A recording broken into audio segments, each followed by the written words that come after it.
Nothing to do, nowhere to go.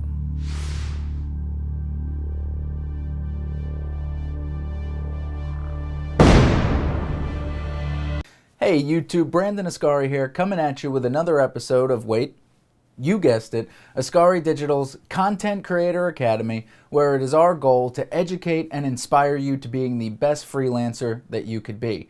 This week's episode, we're talking about iPhone videography using Filmic Pro, which is compatible with iPhones and Androids. Now, before we get started, if you haven't already, don't forget to subscribe to the channel, hit that little wonderful notification bell button, share this video with all your friends, give us a big thumbs up if you haven't already, and leave a comment down below if you have any questions. Now, let's get started and look at my phone screen so you can see what I'm doing.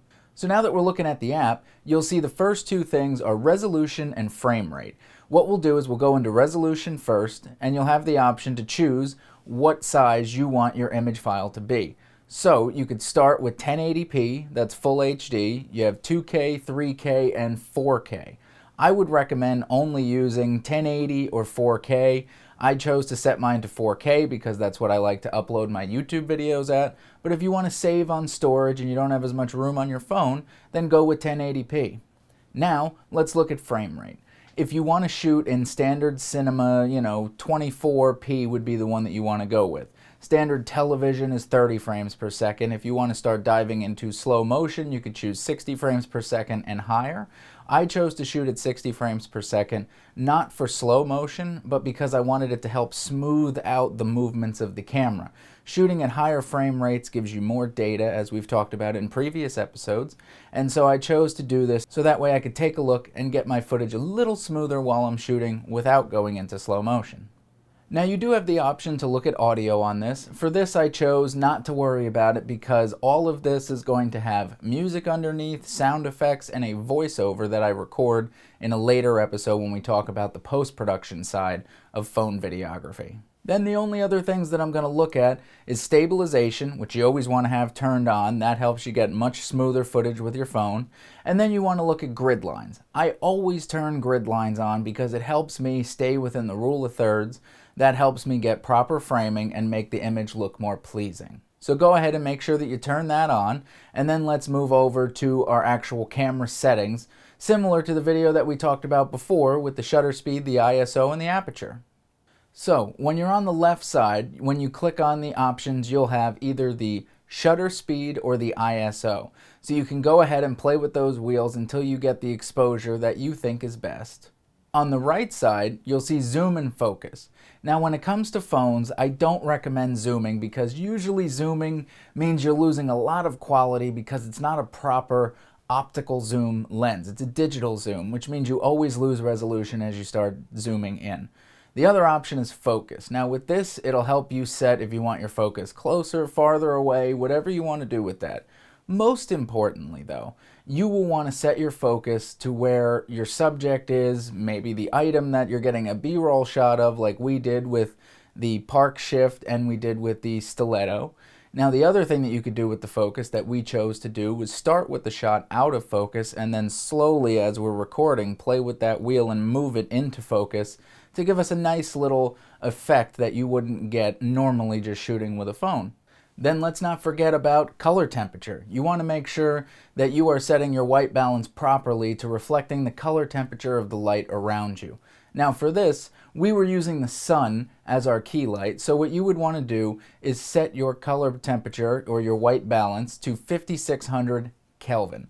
Our color temperature is rated on a Kelvin scale. Tungsten, those old yellow light bulbs that you have in your house, being 3200 Kelvin, up to daylight being 5600 Kelvin, also known as sun, or a lot of LED lights that you would have out there. So you'll go in there and you will adjust your white balance to 5600 like I did if you're shooting in the same environment. If not, you'll adjust it accordingly.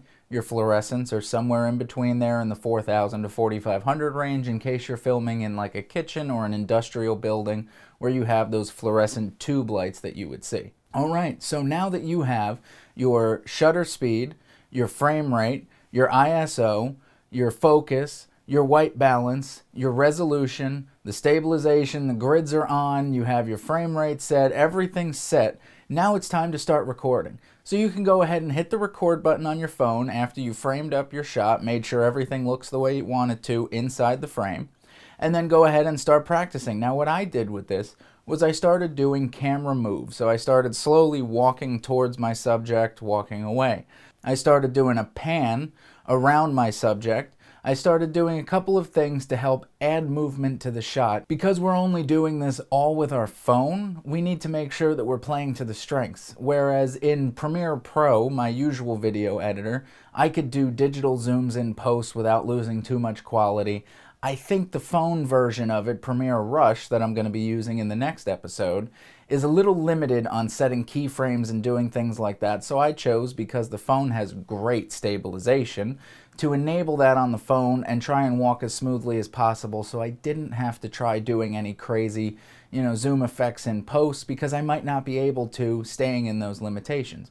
Remember, the idea with this is to show you that you could get relatively cinematic images out of just your phone. Whether it's an Android, an iPhone, whatever it is, you can still control the camera settings, you can still get out there and start shooting. That's the most important thing in our industry, is to make sure that you are always on top of your game, always staying creative no matter what, because if you're not practicing, you're falling behind.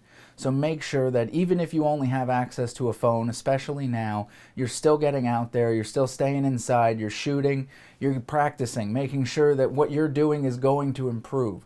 These are some tips and tricks, and this is a walkthrough on the Filmic Pro app. You could also, if you have an iPhone, use Pro Movie. You could look up other apps in the App Store or the Play Store, whatever they call it, for whatever phone you have. I'm an iPhone guy, so that's what I know is the App Store. And take a look at those apps and start editing. Now, don't forget, tune in next week, because this is only the videography portion. Next week, we're going to be talking about how to edit that footage that you shot with your phone inside your phone, so you don't need a computer to do it. Remember, we can create really cool videos like the one that I did with this in the beginning of the video with just your phone. Don't forget to subscribe to the channel if you haven't already. Hit that notification bell so you know Monday and Wednesdays when the new episode comes out, you could be the first one to see it. Give us a big thumbs up if you haven't already. Share the video with all your friends. Leave a comment with any questions. And my name is Brandon Ascari from Ascari Digital's Content Creator Academy. And see ya!